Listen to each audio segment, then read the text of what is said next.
Darkness and Starlight. Prelude.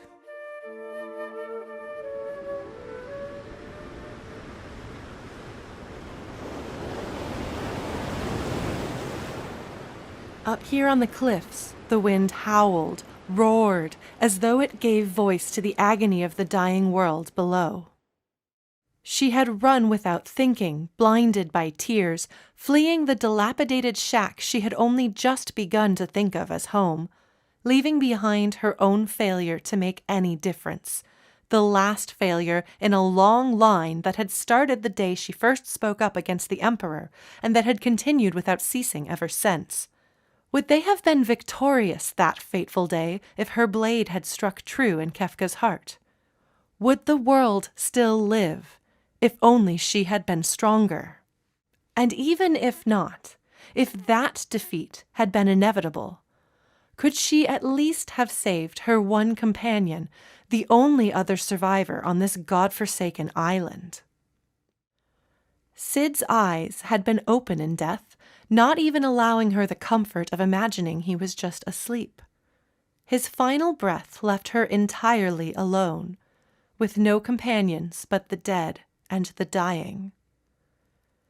Oh, she'd seen death before many times, sometimes by her own hand.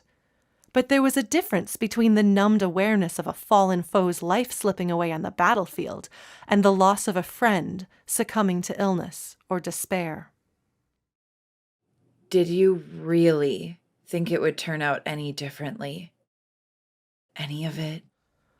The little voice had been in the back of her mind for as long as she could remember, save for a very brief period of respite when its jabs had fallen silent under the sway of another's kindness.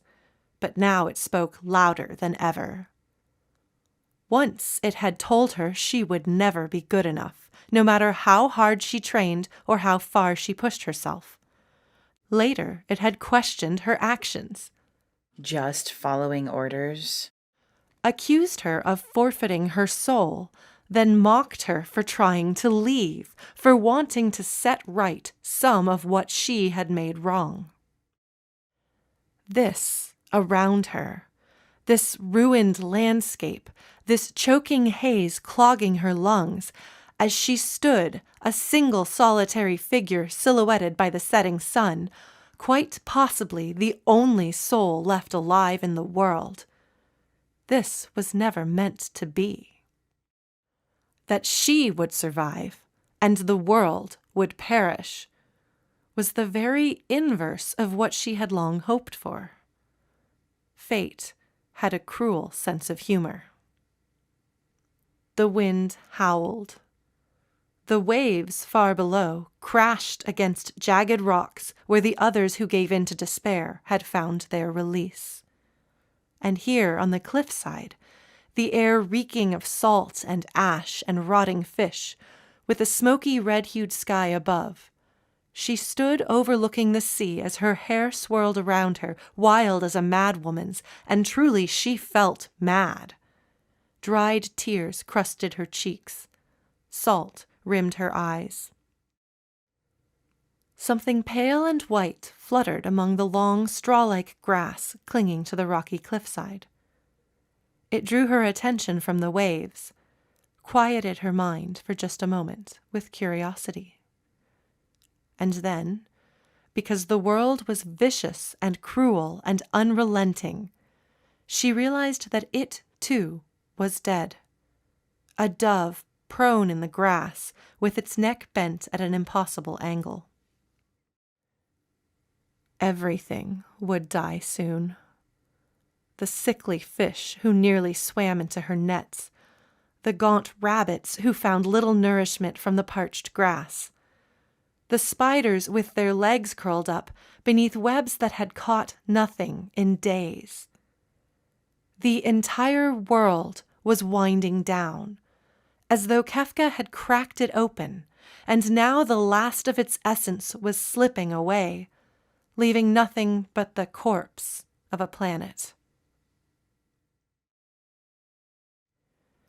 Had anyone else survived? Looking across the sea turned red by the bloody sky above, It was hard to believe any of them had made it. Kefka's light had rent the world asunder, and it tore their ship in half in an explosion of seared, shattered wood and screeching metal. The last memory she had was of familiar voices screaming in terror, and one last glimpse at Locke, at his hand outstretched toward her before he was gone. They all were gone. And then nothing but absolute darkness until Sid nursed her back to health. And now Sid, too, was gone, and she was alone. It felt as though a layer of ice had kept the worst of it from her, chilling her heart so that she would not die from the pain. But what was the point of sparing herself, of trying to keep herself afloat and whole? What was the point of anything when the world itself was dying and everyone she had ever known, everyone she had ever loved, was gone forever? Once, a lifetime ago, she had made a promise to live. But the man to whom she'd given that promise had fallen on the day the world ended, and the thought of his broken body dashed to pieces, his voice forever silenced, his smile forever faded, shattered the ice around her heart at last. She doubled over, gasping, choking on her tears, her throat raw and ragged, her salt-crusted eyes burning. Every breath felt like touching an open wound. They were dead. They were gone. He was gone. He had promised her that hope would be enough. For one fleeting moment, she had tasted happiness, had believed that there could be a future not just for the world, but for her. And then hope, too, had died. Her body tensed at the edge of the cliff, some final sense of self-preservation, but what was there to preserve? She whispered an apology to his memory for her broken promise, and then she stepped forward, off the cliff, into nothingness. Falling felt much like flying.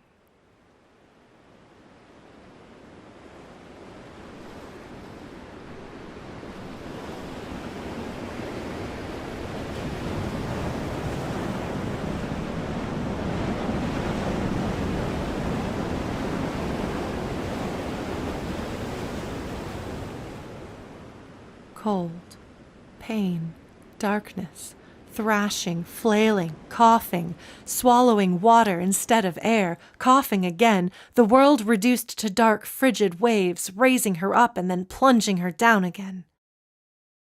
Is this hell?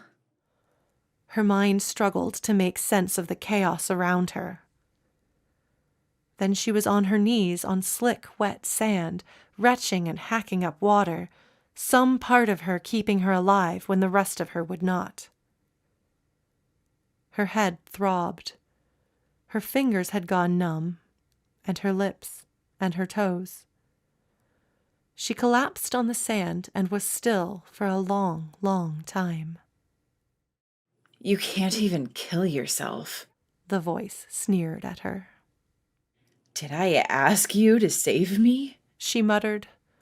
To Sid, to the universe that would not let her die by her own hand, but had instead condemned her to a slow, drawn-out death. Did it think it could force her to live when there was nothing to live for? Time passed. The tide receded, leaving her shivering in the cold.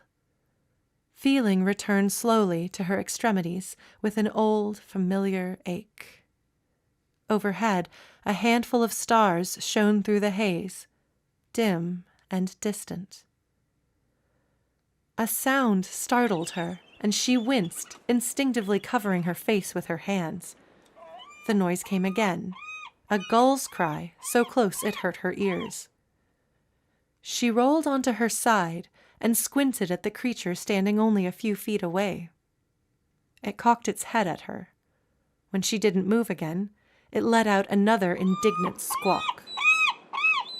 I'm not dead yet, she muttered. Come back later and you can eat me then. It paced in a half circle, then approached her with an almost comedic wiggle in its step, unafraid. Strange behavior from a bird. Had Sid been feeding them? Surely she would have noticed that. But one way or another, this gull seemed to have learned to trust humans. Someone had cared for it, taught it that humans could be kind as well as cruel, that some might offer food instead of pain. Foolish creature. There was something tied neatly around its leg, a scrap of cloth. She scrambled to sit upright, and the bird stepped back with a vocal complaint at her sudden movement. Come here, she called to it in the gentlest voice she could, though it rasped in her raw throat. I won't hurt you. I promise. The bird approached her more warily, eyeing her extended hands as though looking for food in them. To her surprise, it came close enough that she could grab hold of the cloth, which set it squawking and flapping its wings, but it did not pull away. Easy, she said. It held still long enough for her to untie the cloth from its leg. The fabric was real and tactile between her cold fingers, pulling her from the fog that had settled over her mind. The threads were only barely frayed at the edges. If this had been on the bird's leg an entire year, or even months, it likely would have disintegrated in the salty air. Someone had tied it onto the bird's leg recently, which meant someone had been alive somewhere. The bird continued to protest its lack of food, but she could not look away from the cloth in her hands. The pattern woven into its threads was familiar, distinctive. She could trace the stripes with her eyes closed, could trace the features of the face it belonged to. But this could not be true.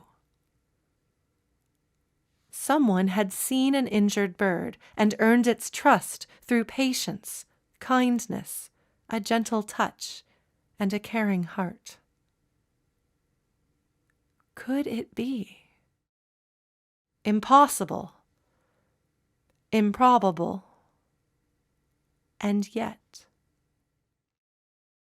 Through the numbness and the pain, through the bone-deep cold that chilled her veins, the slightest spark lit within her.